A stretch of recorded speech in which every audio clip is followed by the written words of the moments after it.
Okay, this is our lecture 11.2. This is the second lecture of chapter 11. And in the previous lecture we discussed the group theory of lattice vibrations at k equals 0, at the gamma point. And on this lecture we're going to see how things work when we consider the lattice modes away from the gamma point. And in particular we are going to see three examples. Sodium chloride at the X point, it's a FCC Bravais lattice. We're going to see barium titanate, a simple cubic structure, also at the X point. And finally we're going to see graphene at the K point of the Brillouin zone. So, sodium chloride and barium titanate we have studied in the previous lecture at the gamma point, and today we're going to see how things evolve when you go away from the gamma point to the X point, and we're going to work also with compatibility relations. Okay. Alright, so the recipe for finding the symmetries of normal modes away from the gamma point is slightly more complicated than the one we've seen in the previous lecture for gamma point. And this is the recipe we're going to follow. So initially we have to find out what is the group of the wave vector at the particular K point that we want to investigate. And then we calculate the equivalence representation, actually the characters for the equivalence representation. And this is a slightly more complicated formula. If you remember, for the gamma point we just needed to consider which atoms are mapped into themselves when we apply the symmetry operations of the group, because you have k equals 0. Right, and then really these phase factors don't matter too much. But in this particular case, we have to use this more complicated expression for the characters of the equivalence representation. This is the formula that we have discussed briefly in chapter 10. But we are going to work a lot with this formula today in different cases, so we get used to it. Okay, so but in short, in the end we want to see which atoms are mapped into the same position as they were initially in a unit cell after you apply a certain point group operation, R alpha. It could be a rotation, a reflection. But then if the atom is mapped into itself, then this delta function is 1. If not, then the delta function is 0, right? The Kronecker delta function. So the Kronecker delta.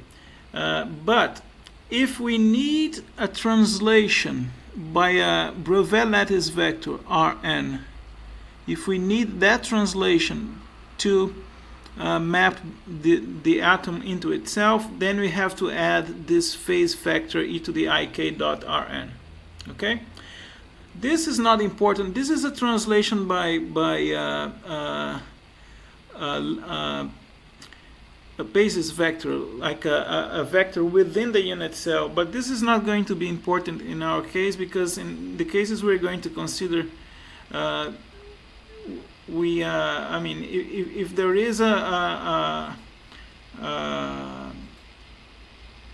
translation by a vector smaller than the unit cell, the atom, we know already that the atom is not going to be mapped into itself, so this delta is 0. So we're not going to worry about this term, but this term is very important, as we're going to see, right? And another thing is, when we apply the rotation, there's a chance that the particular K point that we are considering is translated a reciprocal lattice vector G, right? We use G instead of Km. And if that happens, again, we have to add another phase factor, e to the I G dot Rj, in which Rj are the atomic positions of all atoms of the unit cell. This is a sum for all atoms in the unit cell.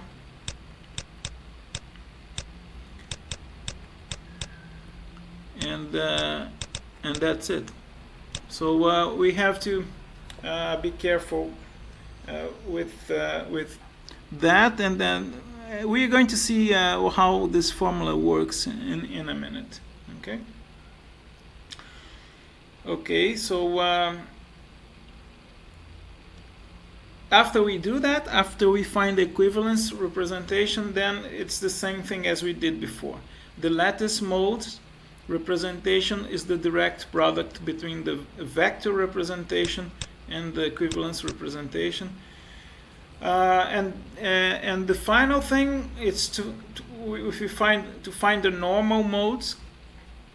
We just need to be careful to introduce the appropriate phase factors in each case, because now we are considering a vibrational mode away from gamma.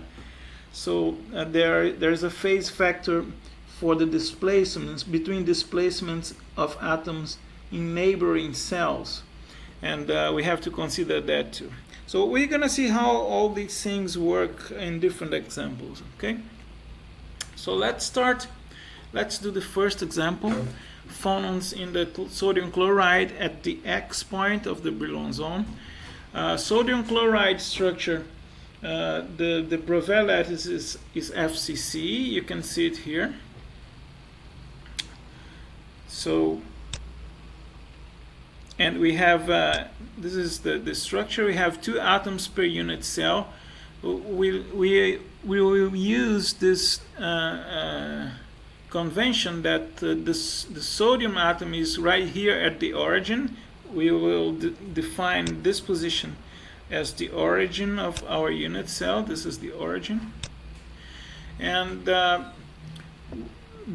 chlorine atom its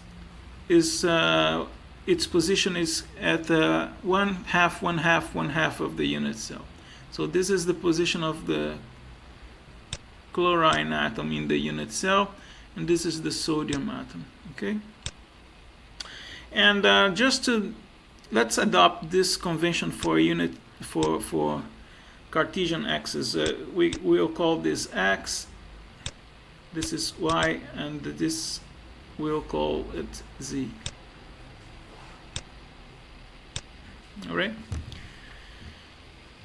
very good. And this is how things behave in real space, and this is how things behave in reciprocal space. This is the Brillouin zone, and we are interested here in the X point, which is 2 pi over A 100. Okay, all right.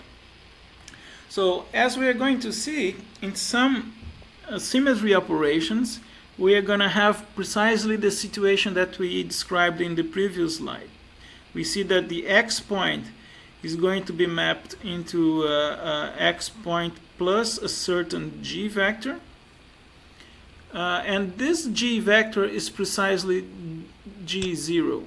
G0, it's minus 4 pi over A 100, meaning that X is going to minus X, right? This is what it means. For some operations, as we're going to see, the X point is going to the minus X point, which is on the opposite face of this cube. Okay? And we are also going to see that in some cases the chlorine atom moves. This chlorine atom right here, when we apply some symmetry operations, if I want to restore it to the original position, then I have to add a Brovell lattice vector Rn, right? And this is going to be interesting because this will allow us to work with that formula that I have written in the previous slide. Okay. So the first step, as I said, is to define the group of the wave vector for the x point, and the group of the wave vector for the x point is D4H. Okay, at the gamma point you have a cubic group, OH, but as we have seen many times before, when you go away from the gamma point at the x point, symmetry is reduced and you have the group D4H, and these are the symmetry operations. The symmetry operations are identity. We have pi rotations. This is C4 square. In these pi rotations are for a perpendicular axis. Perpendicular axis meaning that, for instance, I'm considering the x point along x. So this operation is a rotation around the y or the z axis. We have C4 square meaning pi rotations in the parallel axis along the z-axis, and we have 2C4. This is actually wrong. This is C4 rotations, that pi over 2 rotations in the parallel axis, and these are other operations. These are C2 axis, C2. These are diagonal axis, like XY axis. So we don't have to go through all of them, but this is the D4H structure. So let's see first what is the equivalence representation for sodium atoms. This is easy, right? Because sodium, it's right at the origin. So whatever I do, it's not going to change the origin. This sodium atom, it will remain always at the origin. So this is one. This is one for all symmetry operations. This atom does not move since all the rotation axes go through that. Okay, and therefore the equivalence representation for sodium is the totally symmetric representation for the group of the wave vector at the x point, which by convention it's called x1. Alright, so let's see now the more interesting case of chlorine. And for chlorine, we have to go through all of these symmetry operations, each one at each time. Let's see, the identity, again, the identity does not change anything. So I don't need any translation vector. So this is 0. And therefore all these phase factors are 1. So this phase factor is 1 for the identity. And also I don't need any translation in k space. That is, when I apply identity, k goes into itself. So this G is 0, and therefore this phase factor is 1. And then when I use the formula, I multiply all these phase factors, and then I get 1 here. Alright, so now let's see C4 perpendicular square. That is let's see a 2 pi rotation around y. Right? This is, for instance, not 2 pi, pi rotation around y. So let's see what happens now. Certainly this chlorine atom moves. It goes from here to here, right? So in order to put it back in the original position, I need a translation by a vector joining this point to this point. And as you can see, this translation is a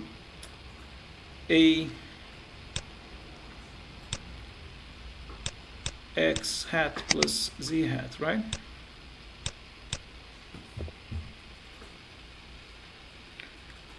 All right, good. So now this phase factor. So I have to calculate k is the x point. It's 2 pi over a 100. So when I do the dot product between k and Rn, I get 2 pi.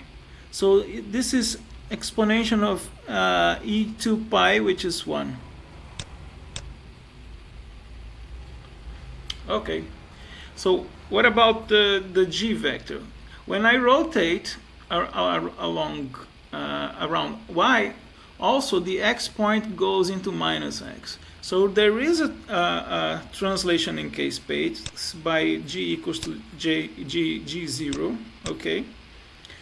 But when I calculate this phase factor g dot r chlorine, as you can see, g0 is 4 pi over a, and then I make the dot product with this vector, and then I get 2 pi again, right? E to the I 2 pi, and this is 1 again. So when I multiply the two phase factors, once again I get 1. Okay, so let's do just one more case, just to let's take this guy. Let's take the C4 parallel rotation. So we rotate by 90 degrees. This is C4 parallel by 90 degrees around the x-axis. So, and in this case you can see that this chlorine atom goes into this one. So in order to put it back here, I need a vector along y. So I need to translate by a y. And since this is orthogonal to the x point, this phase factor is 1 again. And for this case, there's no g0, right? Because I rotate along x. So the x point does not move, so this is 0. And therefore, this phase factor is also 1, and this is 1. So you can do all the different cases if you don't trust me, but in the end, as you're going to see, this is one for all symmetry operations. If you want, you can do that as an exercise. But this is just to give you an idea about how one needs to work out this formula, okay?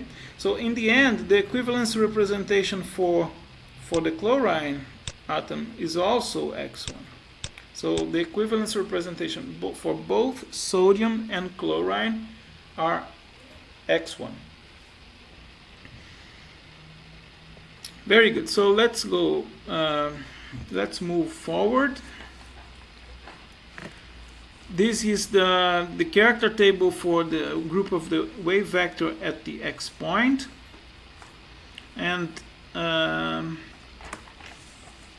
so now that we know that the equivalence representation is now 2x1, right? X1 from sodium, x1 for chlorine, and then I can calculate the lattice modes representation by the product between the equivalence representation and the vector representation. And you see here the vector is x4 prime for the x coordinate and x5 prime for the yz coordinates. This is 1D, this is a 2D representation. So good. So this is 2x1 times x4 prime plus x5 prime.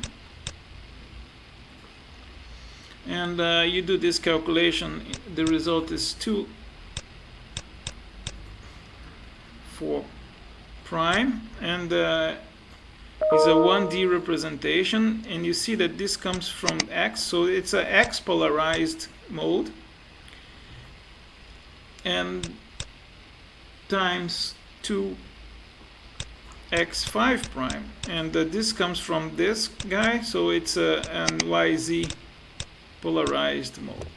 So if you consider our wave vector along the x-axis, right, which is the x point, this is going to be related to longitudinal modes. These are going to be related to transverse modes. Okay. We can also work out the compatibility relations. If you remember, in the previous lecture, we calculated the normal modes for sodium chloride at the gamma point. So at the gamma point, we have found, this is a result from last lecture, that we had two gamma 1,5 minus modes. One was the translation simply, and the other one was a triply degenerate mode, optical mode. Okay, and this was split by LOTO splitting, but group theory does not reproduce that result. But one can work with the compatibility relations and see that this splits into delta 1 and delta 5. And when you go to the x-axis, this is a 1D representation. These are 2D representations. And when you go to the x point in the Brillouin zone, this is precisely the 2x4' plus 2x5' modes. Okay? So let's see a picture of the phonon dispersion for sodium chloride, and let's write down here all the results we got so far. This is a gamma 1,5 translation mode, and this was supposed to be a gamma 1,5 optical mode, but as we discussed, this is a LOTO splitting. That's why this is a twofold degenerate, and this one is the opposite. This is a non-degenerate, this is twofold degenerate state, but let's not care too much about that now. And when you move away from gamma, this is a delta 5 and this is delta 1. You see that this is twofold, and this is mapping into x5' and this is mapping into x4'. So these two modes, they are anti-crossing each other, so that's telling me they have the same symmetry. So this is delta 1 and this is the x4', and this guy coming from here, this is x5', is doubly degenerate. You can see it splits when you move away from the x point along the xw direction.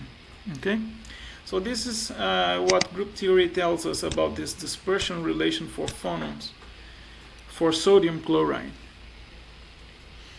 Okay, very good. Now let's move. Let's see now the normal modes for the different vibrational modes we've seen so far. As we've seen, we have longitudinal, like along x, right? x4' modes, and polarization YZ, we have this transverse x5' modes.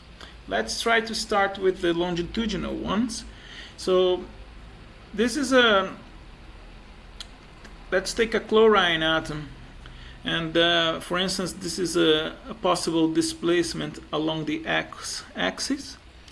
So what we know that this should be a wave with a wavelength of 2 pi over a, with a wave vector of 2 pi over a along the x direction. So this is how a cosine or a sine function would look like. This is telling me that let's keep ourselves only at the chlorine atoms initially. So if I keep, I should expect that within the same plane, right, for the same x coordinate, all these displacements should be equal, because here I have the same phase. So when I move from one atom to the other one using a Brovais lattice vector, I should not change this displacement. So I can go ahead and draw the same displacements for all atoms equal in this particular phase. But the appropriate phase factor for other planes are going to follow this cosine function. So in this intermediate plane, they should be opposite, okay? And in the when I travel by the lattice constant a, I should go back to the same original displacement that I had before. So this is what the displacement of the chlorine atoms should look like. Okay. So the question is, what about the displacements in the sodium atoms?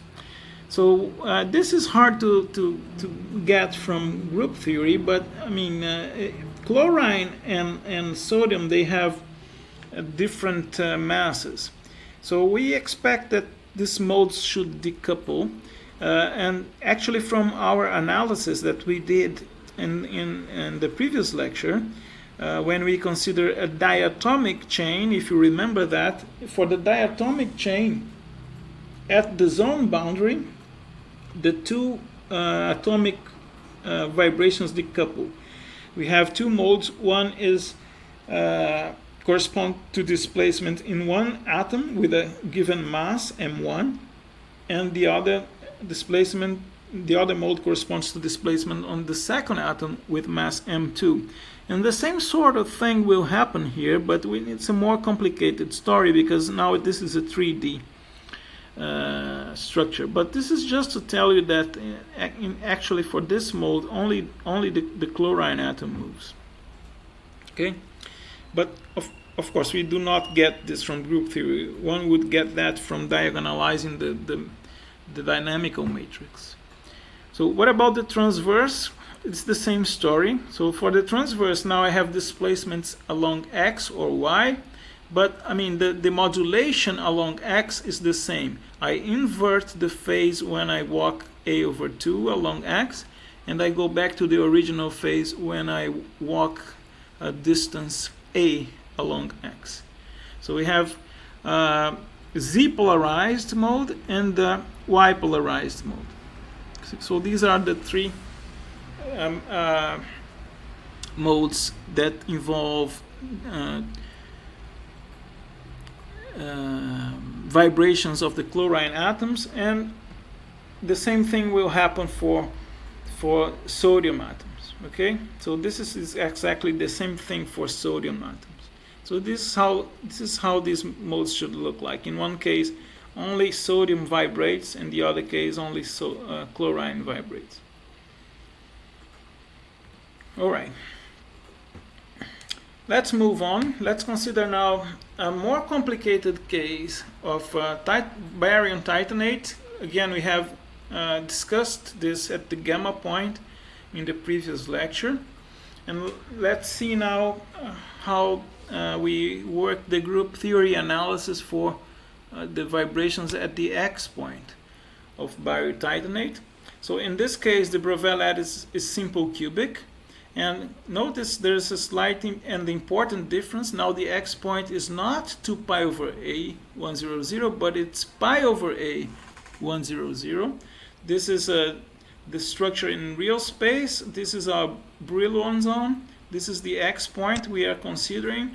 And once again, I'm going to choose the Cartesian axis such that this is x, this is y, this is z. And we're gonna follow the notation from last time. I think this is oxygen atom number 1, number 2, and number 3, I think. Okay? All right, so these are the atomic positions that we have. We have titanium right in the middle of the unit cell that we're going to define our origin at the titanium atom. The barium atom is the corners of the unit cell, so a/2, 1, 1, 1. So this is the position of the barium atom. They are all equivalent in this picture, and we have three oxygen atoms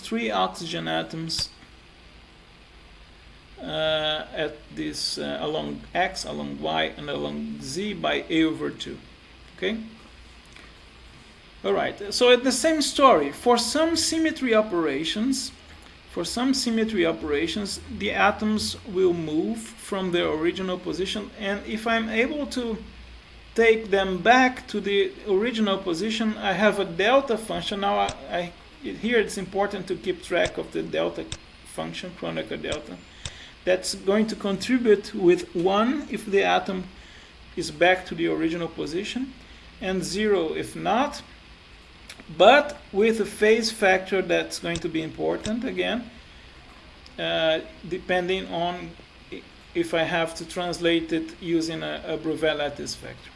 Okay, so let's work out the different situations. This is the equivalence representations for titanium. Titanium is right at the origin, so it should be 1, 1, 1 for all symmetry operations. And although it's not so obvious, but the same thing is going to happen for barium. So I'm not going to do this exercise because it's very similar to what we did for sodium chloride. But if you want, you are welcome to check that. But again, it's very similar to what we did before. And in the end, this is a perfectly symmetric representation x1, identity representation, and also for titanium, we get the identity representation x1. So things get more interesting when we consider the oxygen atoms. Okay, oxygen atoms. Let's go through all the symmetry operation, starting with the identity. For the identity, of course, nothing happens.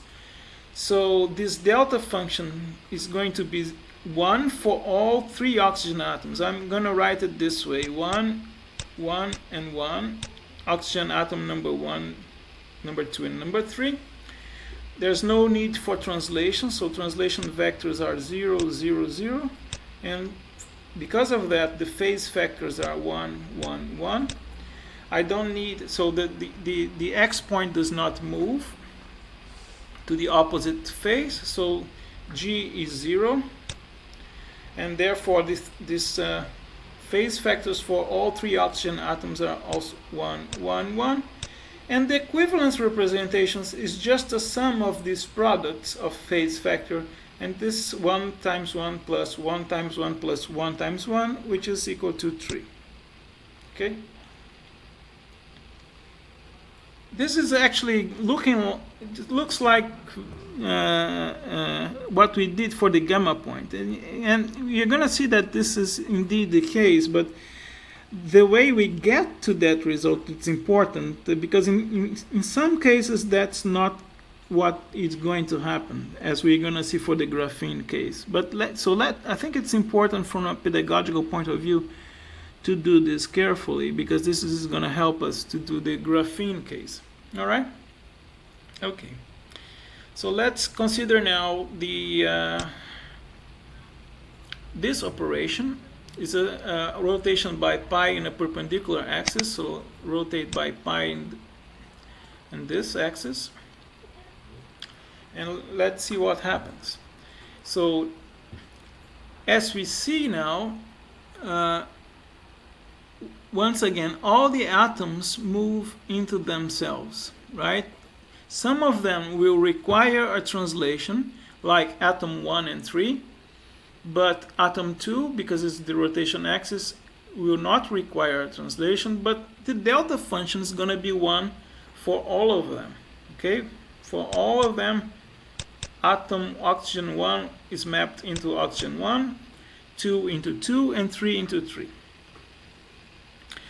Okay, now, what about the translations? You see that when I rotate about pi here, atom 1 goes into minus on the opposite phase. So I need a translation by AX, right, to put it back to the original position. So the required translation here is AX hat.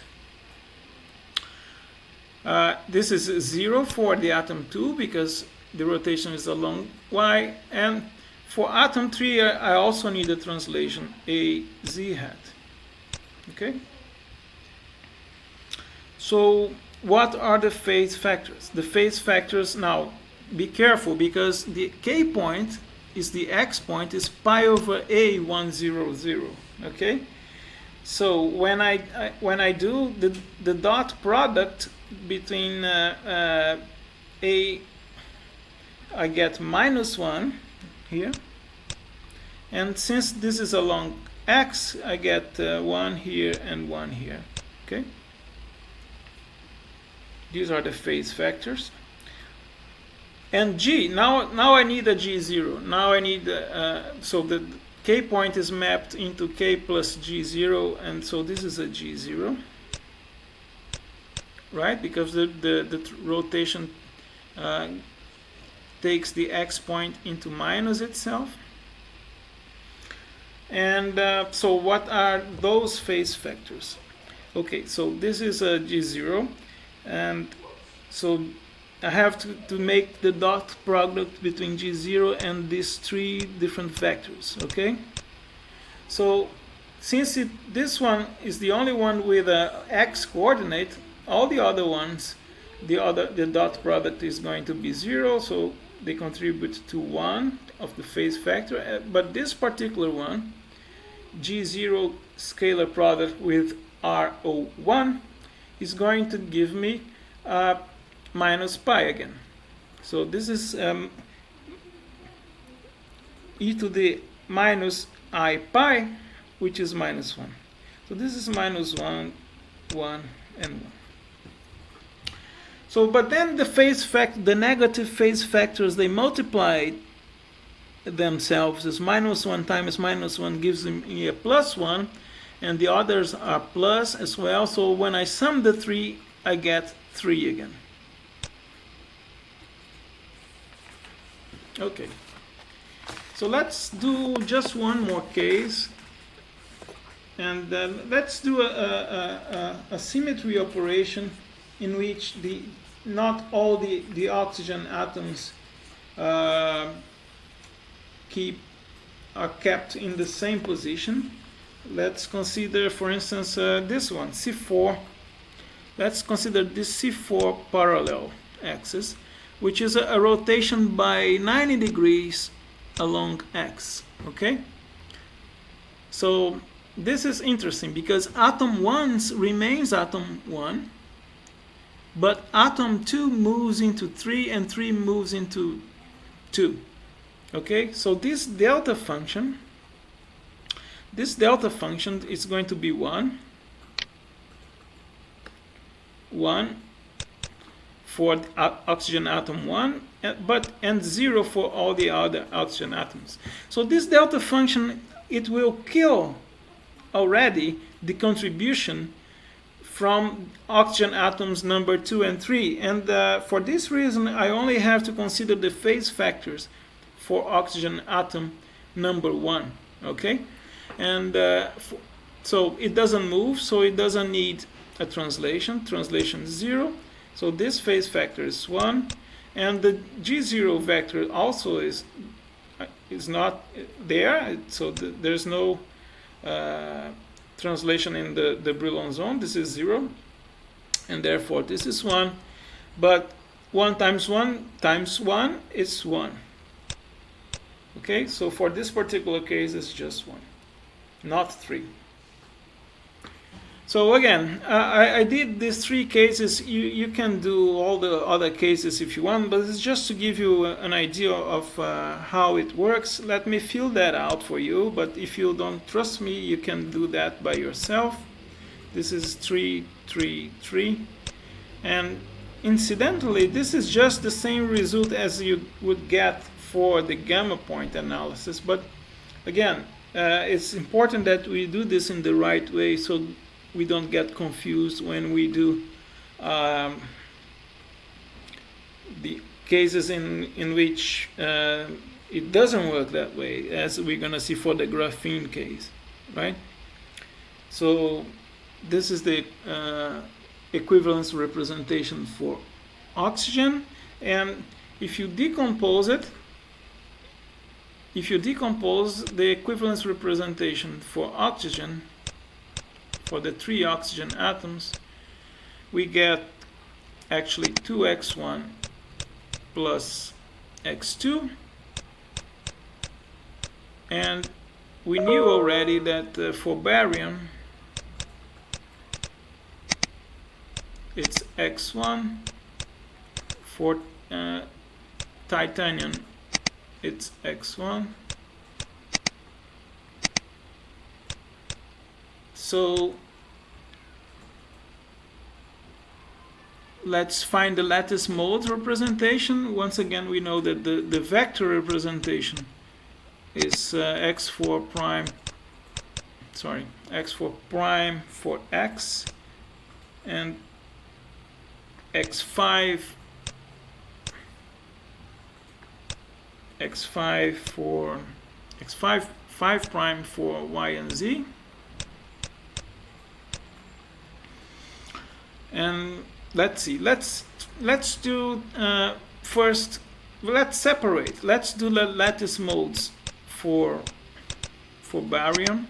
For barium is x1 direct product with x4 prime and x5 prime, and this is x4 prime plus x5 prime. So, and what happens for titanium? For titanium, it's the same thing, right? Because the equivalence representation is also x1. So this is x1 direct product with x4 prime plus x5 prime, which is equal to x4 prime plus x5 prime. Okay, how about oxygen? For oxygen,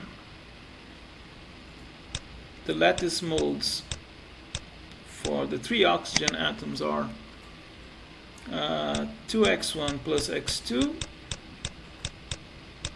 and the direct product with x4 prime plus x5 prime, and this is 2x4 prime plus 2x5 prime plus the direct product between x2 and the other ones, which is x3 prime. There's an x3 prime here, and there's another x prime here, x5 prime here. So the total is 2x4 prime plus x3 prime plus 3x5 prime.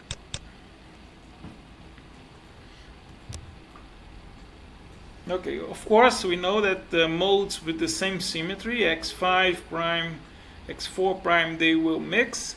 The only mode with this only oxygen movement is going to be x3 prime. Okay, it's the same idea as we did, as we saw in the previous lecture. Okay, so let's so we know what the symmetries of the modes are, and this is the compatibility relation. Let's try to draw the phonon dispersions and use the compatibility relations. So at the gamma point, from the last lecture,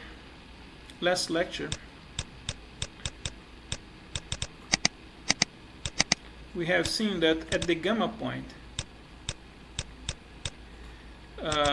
for barytitanate, we got 4 gamma 1,5 minus modes plus 1 gamma 2,5 minus mode, and one is a translation. One was a translation mode, right?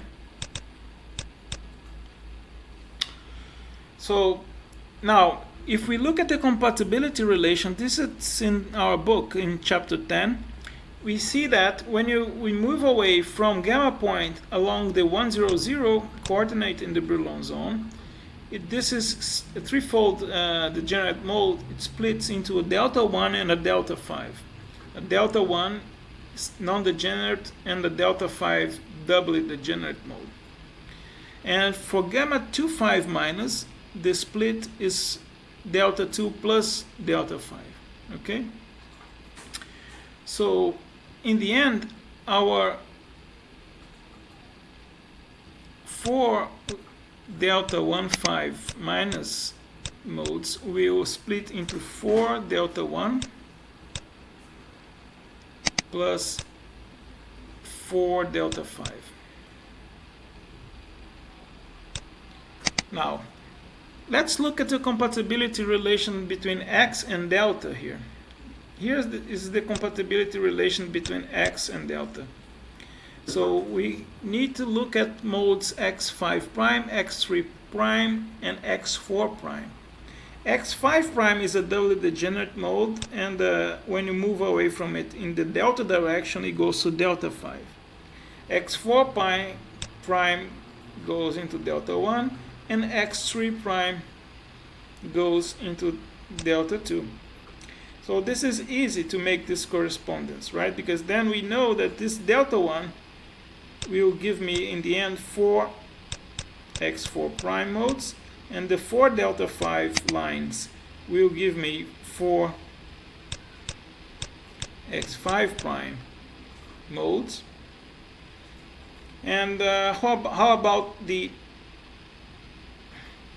gamma 2 5 minus we had at the gamma point?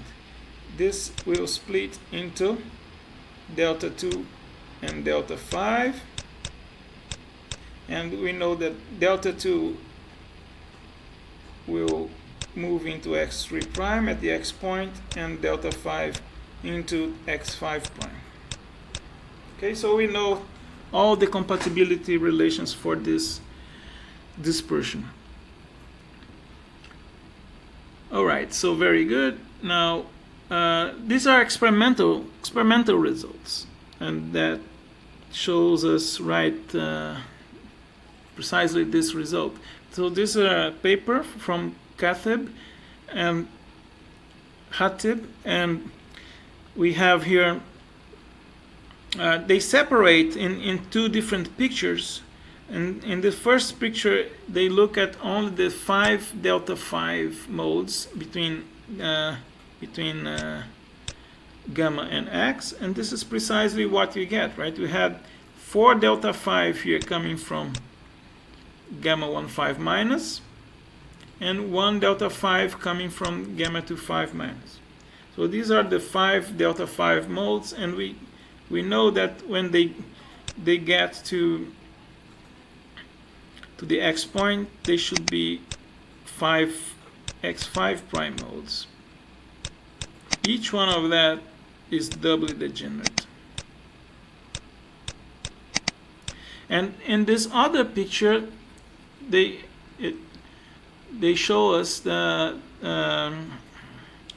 delta 1 and delta 2 modes. There's only one delta 2 mode, which is this one, and the other ones are delta 1 modes. Okay, so and from the compatibility relation here, we know that delta 2 goes to delta x3 minus. So this is a x3 minus symmetry, and all the other modes, which are delta 1, they go to x4 minus, x4 prime, x4 prime, x4 prime, and x4 prime, x4 prime. And you see that, as expected, modes with the same symmetry, they never cross, because there's an anti-crossing and level repulsion. Alright, so let's go to our final example of today's lecture, which is the phonons of the K point in two-dimensional graphene. This book was written before, two-dimensional graphite. So this book was written before graphene was discovered. So two-dimensional graphite is what we call graphene today. And so this is an interesting exercise, because graphene it's an important material, and also it's important to look at the phonons at the K point, because the K point it's very important in graphene. It's at the corner of the Brillouin zone, and many interesting properties, both electronic and vibrational properties, happen precisely at these corners of the Brillouin zone that we call K points, right? So two-dimensional graphite, we are going to describe it as a 3D structure because we are interested also in displacements, vibrational modes in which atoms move out of plane, right? So although this is a planar material, it's just a single sheet of carbon atoms. Since it's embedded in three-dimensional space, we have to consider the full space 3D space group, which in this case is space group 191. It's hexagonal, and the space group 191, and in the Schoenflies notations is D6H. So these are this is a crystal structure of graphene in real space. We have primitive Bravais lattice vectors A1 and A2, which are drawn here. Atomic positions, they have 2 atoms per unit cell, 1 and 2. We draw here using different colors, but they are both carbon atoms, but they are inequivalent to each other. And the reciprocal lattice primitive vectors are B1 and B2, and the reciprocal lattice is shown here in this plot below, and this hexagon here is the Brillouin zone, the first Brillouin zone of graphene, which is an hexagonal Brillouin zone. You can see, and this is interesting, that the hexagons in real space are rotated with respect to the hexagons in reciprocal space. Okay, and you see that the primitive vectors are also rotated. The Wyckoff positions of the 2 carbon atoms are that 2/3, 1/3, 1/3, 2/3, and the way I read that is that carbon atom number 1 is 2/3 A1 plus 1/3 A2, and carbon atom number 2 is 1/3 A1 plus 2/3 A2. Okay. So these are all the symmetry operations of this group of the gamma point. So this is not so important to us. What we're going to be interested is not this D6H group, but we are going to look at the phonons at the K point, away from the gamma point. And for the K point, the group is reduced, and now we have the D3H group, okay, with these symmetry operations. So this is the equivalence characters. I'm going to show how we get these results, but these are just to show you the different symmetry operations that we have. Identity, C3 axis, we have C2 axis, sigma H, improper rotation, and sigma V. Okay. Now let's calculate the equivalence representation. Okay, so we have to go very slowly here because it can be very complicated. Let's do it step by step. We have 2 atoms. We have 2 atoms in the unit cell, 1 and 2, 2 carbon atoms, and these are the different symmetry operations of the D3H group. And this is the same table as I have used before for barium titanate.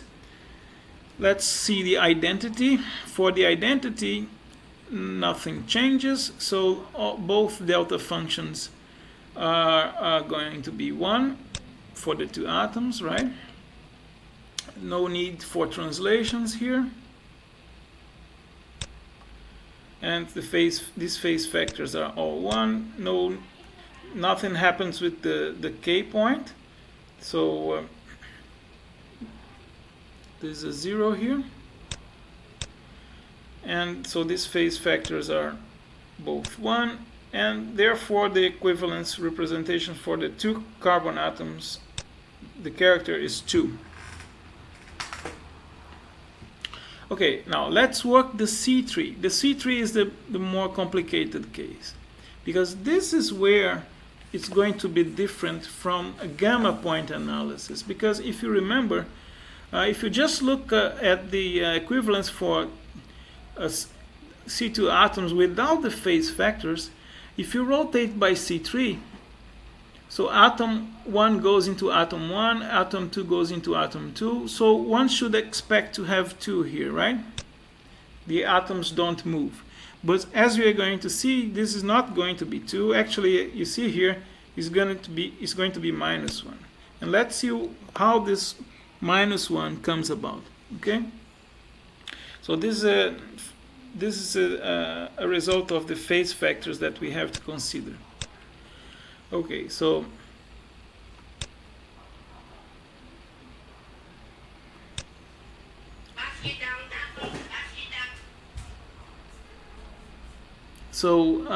this is a C3 rotation.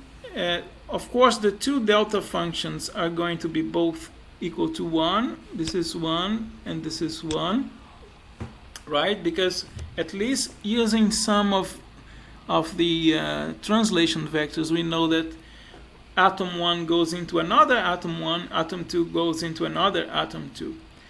But let's see what are the translations that I need. So let's suppose that I rotate by 2 pi over 3 here. So atom 1, this guy at 1 goes into this atom 1. So in order to put it back to the original atom 1, I need a translation, I need this translation here.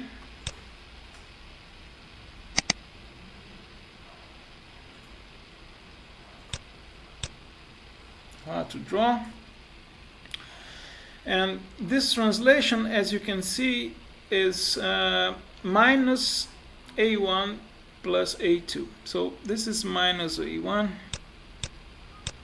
minus A2 in terms of the primitive vectors of the unit cell. So what about atom 2? Atom 2, this atom 2 goes into this other atom 2. If I want to put it back here, I need a translation by this vector. And this vector, as you can see, is just minus A1. Okay. So, I forgot to mention that. So we are looking at phonons at the K point in the Brillouin zone, and the K point in the Brillouin zone, it's actually B1 plus B2 divided by 3. Okay, this is one of the K points in the Brillouin zone, and actually it's this one. This is the K point we are looking at. So okay, so what are those phase factors? So this is, I have to make the dot product between this K point and the two translations Rn. Okay, now we're going to use the result that we know from basic solid state physics, that AI dot Bj is 2 pi delta Ij. Okay, so when I make the dot product between this B1 plus B2 divided by 3 with minus A1 minus A2, I simply get 2 pi minus 2 pi over 3 twice, which is minus 4 pi over 3. Okay, so this is e to the minus I 4 pi over 3. And for the second atomic displacement, Rn, which is minus A1, I get just e to the minus I 2 pi over 3, right?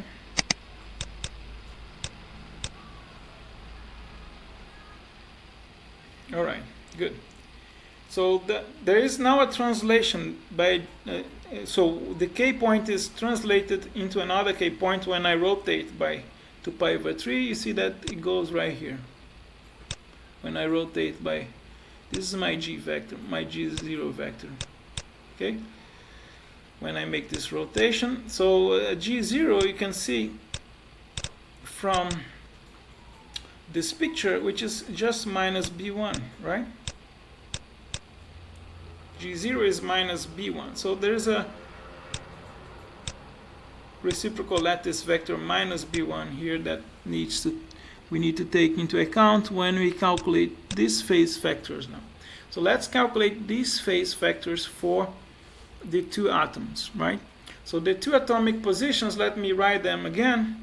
The atomic positions for carbon atom 1, let me go back here, is 2/3, 1/3. 2/3 A1 plus 1/3 A2.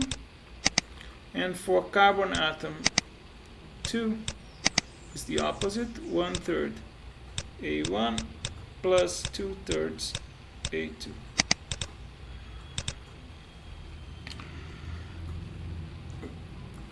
So, okay, let's make this, let's find this phase factor. So this phase factors, you see, minus b1 dot a1, there's a minus 2 pi times 2 divided by minus 4 pi. So there's another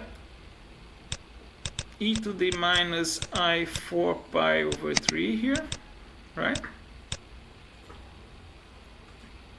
And it's just a half for the second atom, because instead of a 2 there's a 1 here, so it's minus I 2 pi over 3 for this guy. Okay? Alright, so what is then the equivalence character for the C3 operation for the two atoms? Is just, I have to multiply this 2. So it's e to the minus I 8 pi over 3, and I have to sum with the multiplication of the other two guys, which is e to the minus I 4 pi over 3. Okay? And this is just e to the minus I 2 pi over 3 plus e to the minus I 4 pi over 3. And you see here in the complex plane, it's just a sum. It's just a sum of this point with this point here in the complex plane, which gives me minus 1. So this is minus 1. And this is precisely the minus 1 that I was hoping to find. Okay? So you see that it was very important to consider here both phase factors, the phase factor of that comes from the real space and the phase factor that comes from reciprocal space. And all right, so the other cases are similar. I'm not going to go through all of them, but if you can do that as an exercise. This is going to be 0. This is going to be 0 just because atom 1 goes into atom 2, right? The delta functions are 0. And this is going to be 2 because this is a reflection, nothing happens, horizontal reflection. This is also going to be a minus 1. This is going to be a 0. So in the end, when I look at my character table, the equivalence representation for for graphene, for the two carbon atoms, is actually E prime. E prime is how we label this particular irreducible representation.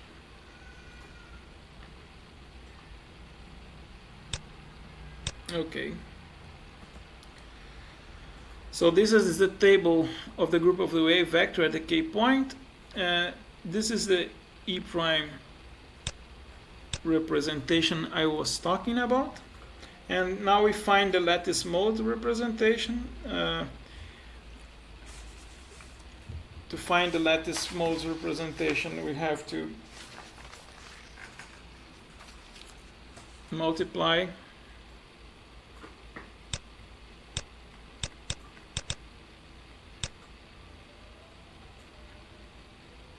the equivalence representation and the vector representation. You see the vector representation here is A2 double prime plus E prime. So this is E prime times A2 double prime plus E prime. And when you decompose it, this decomposes into a A1 prime, a totally symmetric mode, plus A2 prime plus E prime plus E double prime. Now, it's interesting to keep track of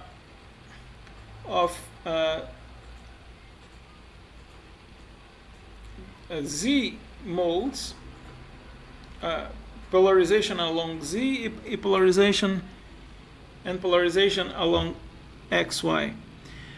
And let's see how these modes look like. We're not going to see that. We're not going to do this exercise. It's a little bit complicated and beyond what we are interested here in this book, but let's just comment on that. You see here, this is a totally symmetric mode, A1 prime. Is an in-plane TO mode, non-degenerate one, here at the K point. So this should be a A1 prime. And there's another non-degenerate mode, which is a in-plane TA with symmetry A2 prime. Okay, so this is in-plane TA. This is a TA branch, so this should be a A2 prime. All right, so and then there are two degenerate modes, 4 modes total. And you see one of them, you see that out of plane and in plane vibrations decouple, right? So the out of plane modes is E double prime. The E double prime is the out of plane, coming from the multiplication of A2 double prime with E prime. And these are the two E double prime modes. One comes from the out of plane TA, out of plane TO, but they are degenerate. So one comes from the TA branch, the other comes from the TO branch, but they join at the K point. Okay. In this picture, it's written in a different way. ZA, just to emphasize that instead of TA and TO, they write ZA and ZO, just to emphasize that they are Z-polarized modes, out-of-plane modes.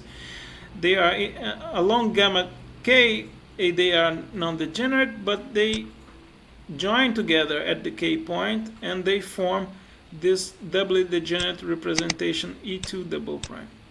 So E double prime. And the remaining mode is in-plane mode, E prime, coming from the LA and the LO branch, which is this one. This is the E prime mode.